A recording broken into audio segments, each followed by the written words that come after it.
അനക്ക്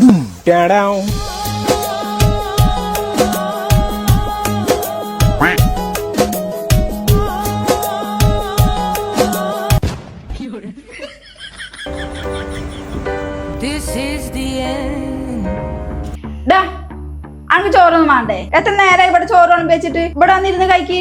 വേണമെങ്കിൽ കുട്ടൂനി കൂടി വിളിച്ച ചോറിഞ്ഞ കുട്ടുവാ ചോറ് ഞാൻ വിളിക്കണ്ടേ?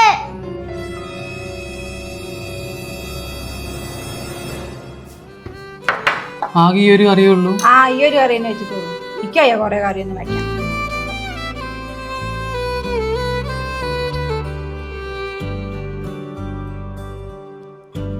അച്ഛന്റെ മുട്ടുവേന പിന്നെയും കൂടിയോ? അതൊക്കെ കൊറേ അഭിനയ. അച്ഛൻ അഭിനയിക്കുന്ന ഇടത്തേക്ക് എങ്ങനെ അറിയാം? ഞാനൊന്നും പറയുന്നില്ല. ഞാൻ പറയണതല്ല ഇപ്പൊ കുറ്റം. എന്റെ അമ്മയ്ക്ക് ഒരു മാറ്റമില്ലല്ലോ മോനെ. കുട്ടുവാ ഇന്നലെ അമ്മേ അച്ഛനോട് പറയണ്ടായിരുന്നു അച്ഛത്തേക്ക് മുട്ടുവേന കൂടുതലാന്ന്.